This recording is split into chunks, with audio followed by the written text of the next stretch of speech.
Halo Wak, saya Nadia Omara. Jangan lupa kalian subscribe channel ini ya. Channel Karam Kali Aja Seram. Jangan lupa juga kalian like, komen dan share. Terima kasih ya Wak.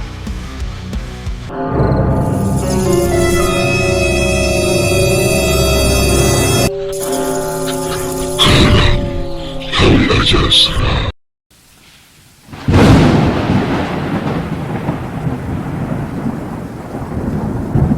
Selamat datang di Karam Kali Aja Seram.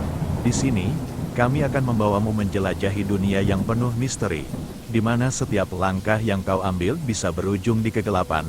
Apakah kau siap mendengar cerita yang membuat bulu kudukmu merinding?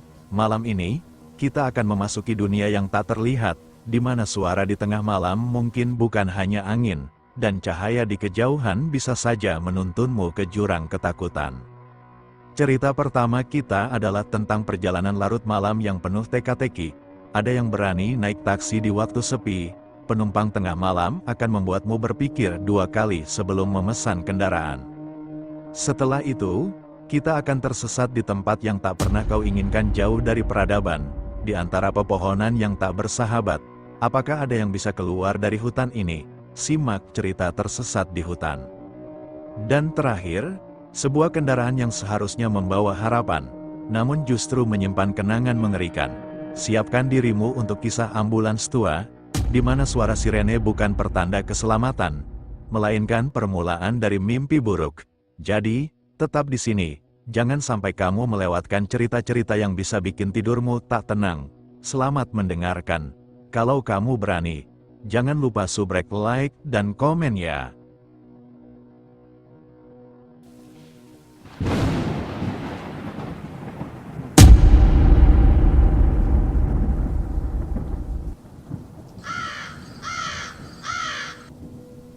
Penumpang hantu di tengah malam, selamat datang di Karam Kali Aja Seram, tempat di mana ketakutan bertemu dengan tawa.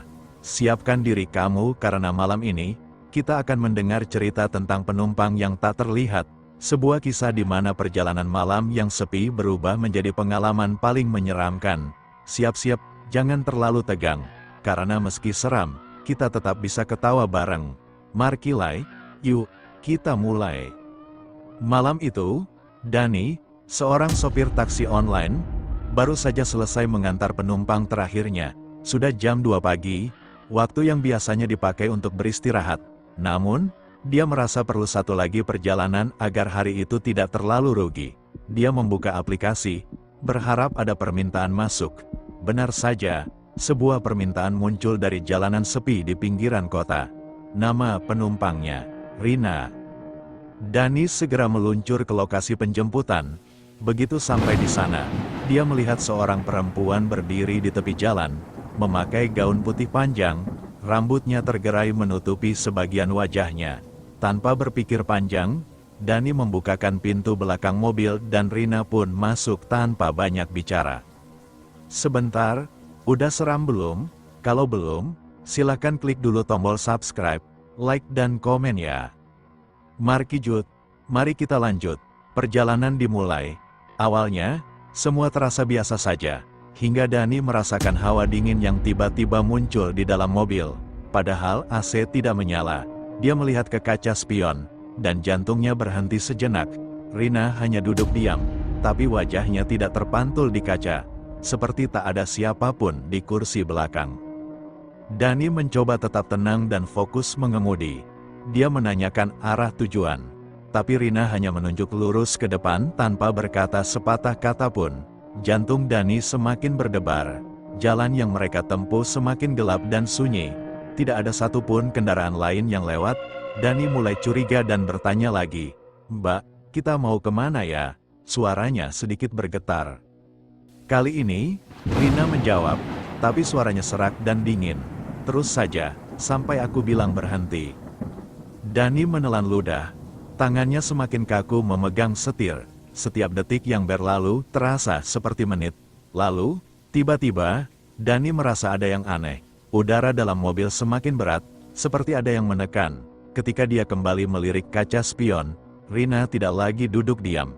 Dia menatap Dani dengan tatapan kosong. Matanya hitam legam. dan bibirnya tersenyum tipis. Dani panik, dia segera menepi dan berhenti. "Mbak, kayaknya saya nggak bisa lanjut." "Ya, maaf banget." Rina tidak bergerak, dia tetap menatap Dani melalui kaca spion. "Aku sudah sampai," katanya dengan suara yang lebih dalam dari sebelumnya. Dani bingung, melihat sekeliling, mereka berada di depan sebuah kompleks kuburan tua. Dengan gemetar, Dani menoleh ke kursi belakang. Tidak ada siapa-siapa. Rina menghilang, kursi belakang kosong, seperti tak pernah ada yang duduk di sana. Dani segera melesat pergi, tanpa berpikir dua kali. Setelah itu, setiap kali dia membuka aplikasi dan melihat nama Rina, dia menolak permintaan itu. Kabar di kalangan sopir taksi online adalah, siapapun yang mengantar Rina di tengah malam, tidak akan pernah sampai ke tujuan. Narasi penutup, "Wah, gimana tuh?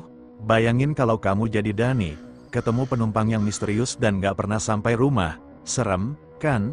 Tapi ya, kali aja beneran seram.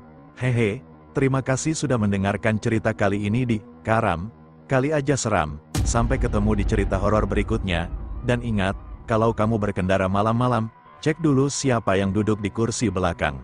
Kali aja ada yang ikut numpang, jangan lupa tetap stay tune. Ya, Karam Kali Aja Seram."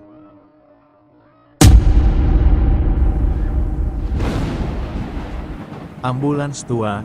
Assalamualaikum warahmatullahi wabarakatuh. Halo, kawan-kawan. Selamat datang lagi di podcast Karam Kali Aja Seram. Kalian masih bersama aku, Mr. Randi, si tukang cerita horor yang gak pernah takut, kecuali lihat tagihan listrik akhir bulan. Nah, kali ini aku mau bawa kalian ke sebuah cerita yang mungkin bakal bikin kalian mikir dua kali kalau dengar sirene ambulans di malam hari. Judulnya, Ambulans Tua. Siap-siap ya, jangan lupa cek pintu kamar dan pastiin lampu gak kedip-kedip. Jangan lupa, subscribe, like, dan komen.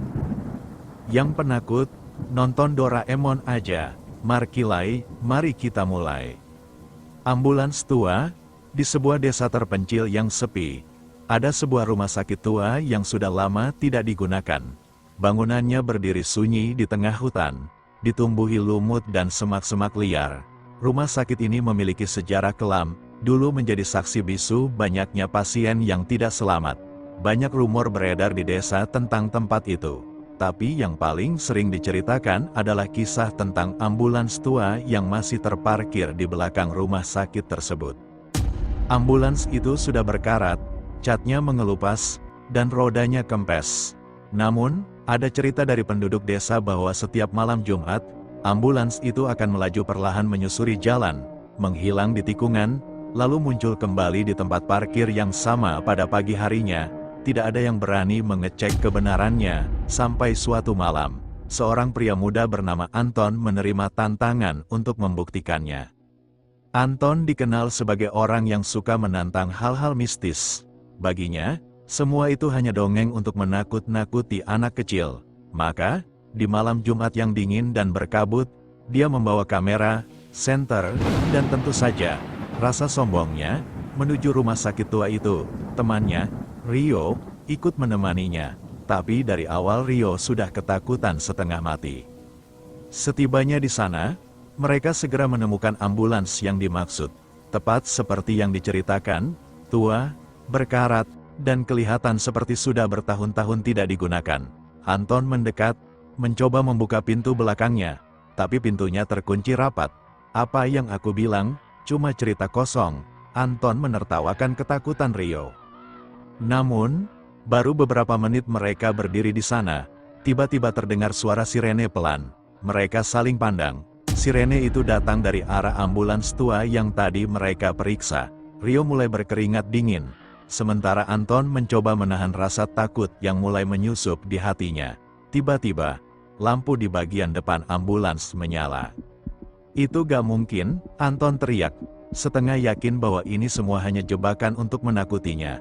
Tapi sirene semakin keras, dan pintu ambulans terbuka sendiri, perlahan, seperti mengundang mereka masuk. Rio sudah tidak kuat lagi.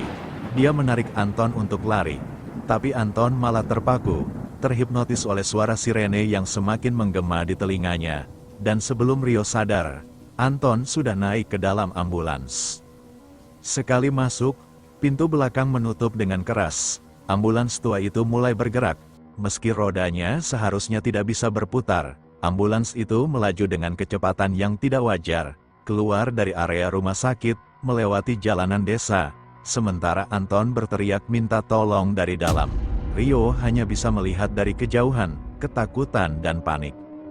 Ambulans itu akhirnya berhenti di sebuah persimpangan jalan tua di pinggir desa, lalu menghilang begitu saja. Sejak malam itu, Anton tidak pernah ditemukan. Satu-satunya petunjuk yang tersisa hanyalah jejak ban ambulans yang membekas di tanah, berhenti di titik di mana ambulans itu menghilang. Beberapa hari kemudian, ambulans tua itu kembali terparkir di rumah sakit yang sama, seperti tak pernah terjadi apa-apa. Penduduk desa percaya bahwa Anton telah menjadi bagian dari penghuni ambulans tersebut, mungkin sebagai korban terakhir dari sejarah kelam rumah sakit itu.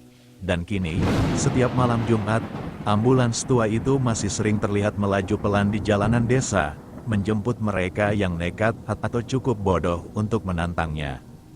Jadi, kawan-kawan, kalau kalian dengar sirene di malam hari dan gak ada ambulans yang terlihat, hati-hati ya, bisa jadi itu ambulans tua yang lagi mencari penumpang berikutnya. Hehe, serem ya, tapi gak usah takut. Mr. Randi di sini cuma ngingetin, gak perlu terlalu penasaran sama hal-hal yang harusnya dibiarkan jadi misteri. Oke, sampai jumpa di episode Karam Kali Aja Seram berikutnya. Tetap waspada, karena siapa tahu cerita berikutnya justru lebih menyeramkan. Karam Kali Aja Seram.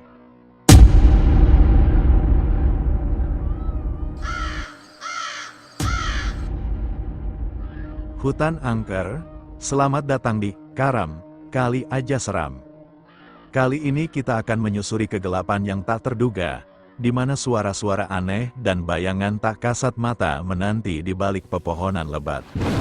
Apa kalian pernah mendengar kisah tentang sebuah hutan yang tidak pernah tersentuh matahari, yang katanya dihuni oleh entitas-entitas yang tak bisa dijelaskan oleh akal sehat? Nah, malam ini, kita akan menjelajahi kisah seram dari hutan yang konon tidak pernah membiarkan pengunjungnya keluar dengan selamat. Siap-siap, karena kalian akan masuk ke dalam kengerian hutan angker. Sebelum kita lanjut, silakan klik tombol subscribe, like, dan komen. Markijut, mari kita lanjut. Di sebuah desa terpencil di ujung perbukitan, terdapat sebuah hutan lebat yang dikenal oleh penduduk sebagai hutan angker. Hutan ini sudah lama menjadi bahan cerita menyeramkan dari generasi ke generasi. Tidak ada yang berani memasukinya, bahkan untuk sekadar mencari kayu bakar. Mereka yang nekat melangkah ke dalamnya seringkali tidak pernah kembali. Suatu hari, sekelompok pemuda dari kota memutuskan untuk melakukan ekspedisi ke hutan tersebut. Mereka tertarik dengan kisah-kisah mistis yang terdengar tidak masuk akal itu, dan sebagai konten kreator di media sosial, mereka merasa kisah dari hutan angker akan menarik banyak penonton. 4 orang pemuda itu, Raka, Dika, Jaya, dan Maya, berangkat di pagi hari dengan membawa peralatan lengkap, mulai dari kamera, peta, hingga makanan dan tenda. Mereka bercanda sepanjang perjalanan, menganggap remeh kisah-kisah penduduk desa tentang hutan tersebut. Ketika mereka tiba di tepi hutan, suasana berubah drastis. Udara yang tadinya cerah mendadak terasa berat dan lembab. Matahari yang bersinar cerah di luar hutan kini hanya meninggalkan sedikit sinar yang mampu menembus lebatnya dedaunan. Maya, satu-satunya perempuan dalam kelompok itu, mulai merasa ada yang tidak beres. Kenapa tiba-tiba gelap? Ya, padahal kita baru masuk beberapa meter, bisik Maya, suaranya terdengar ragu-ragu. Dika hanya tertawa, ini kan hutan lebat, wajar aja sinar matahari nggak masuk. Namun, semakin dalam mereka masuk, suasana semakin mencekam. Pohon-pohon besar dengan akar menjalar tampak seperti makhluk hidup yang memperhatikan setiap langkah mereka. Angin sepoi-sepoi berhembus, membawa suara aneh seperti bisikan yang tak dapat mereka pahami. Raka, yang memegang kamera, mulai merasa tidak nyaman. Dia yakin bahwa ada sesuatu yang memperhatikan mereka. Kita harus berbalik, kata Raka dengan nada serius. Belum sampai setengah jalan, bro, balas Jaya dengan nada bercanda. Saat malam tiba, mereka memutuskan untuk mendirikan tenda di tengah hutan. Kegelapan menyelimuti mereka, dan hanya suara binatang malam yang menemani. Tiba-tiba, terdengar suara ranting patah, diikuti oleh suara langkah kaki berat yang mendekat. Dika mengeluarkan senter, menyorot ke segala arah, tapi tidak ada apa-apa. Namun, mereka semua merasakan kehadiran yang menakutkan. Malam itu menjadi puncak teror. Di luar tenda, mereka melihat sosok bayangan hitam bergerak di antara pepohonan. Suaranya semakin dekat, seperti erangan yang keluar dari makhluk yang terluka. Jaya, yang tadinya bersikap santai, sekarang gemetar ketakutan. Sial, ini bukan manusia, seru Dika, wajahnya pucat pasi. Sosok itu semakin mendekat, dan ketika Dika mengarahkan senternya lagi, sosok hitam itu terlihat sekejap, berwujud seorang wanita dengan rambut panjang terurai, wajahnya pucat tanpa mata, hanya rongga hitam yang dalam. Mereka semua berlari sekuat tenaga meninggalkan tenda dan peralatan mereka. Namun, jalan keluar terasa tak berujung. Mereka berlari dalam lingkaran. Kembali lagi ke tempat yang sama. Hutan seolah memutarbalikkan jalan mereka. Seperti labirin yang tak pernah berakhir. Suara wanita itu terus mengikuti, semakin keras dan menggema di seluruh hutan. Satu persatu dari mereka mulai menghilang. Raka adalah yang pertama tersesat. Lalu Jaya, hanya Maya dan Dika yang berhasil mencapai tepi hutan. Tetapi ketika mereka merasa sudah bebas, mereka melihat sesuatu yang mengerikan. Hutan itu telah mengelilingi mereka kembali. Apapun yang ada di dalamnya, kini menjadi bagian dari mereka. Penutup, wah, hutan angker yang tadinya cuma dianggap mitos, ternyata menyimpan misteri yang lebih besar dari yang bisa kita bayangkan, ya. Jadi, buat kalian yang suka berpetualang ke tempat-tempat seram, ingat pesan dari cerita ini, nggak semua tempat boleh kita masuki. Siapa tahu, bisa jadi, kalian akan menemui apa yang seharusnya tidak pernah dilihat. Terima kasih sudah mendengarkan cerita malam ini di Karam Kali Aja Seram. Jangan lupa, kalau kalian punya kisah seram yang ingin dibagikan, kirim aja ke kita, siapa tahu bisa kita ceritakan di episode selanjutnya. Sampai jumpa di kengerian berikutnya. Kalau kalian masih berani.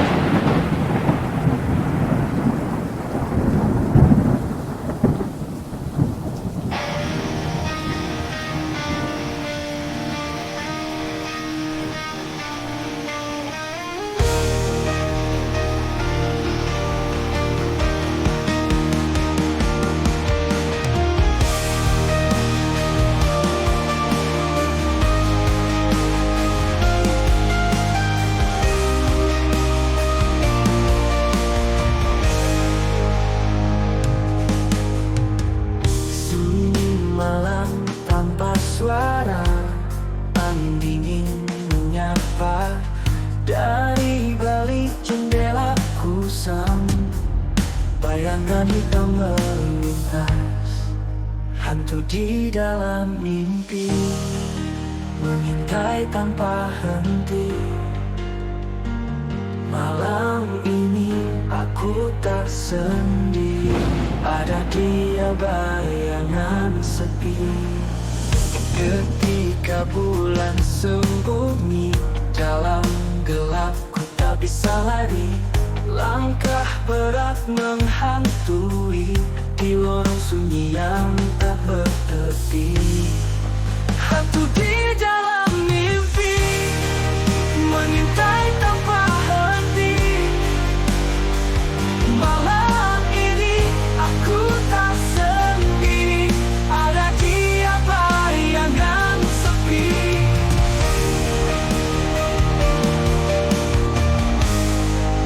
Ketika bulan sembunyi dalam gelap, ku tak bisa lari.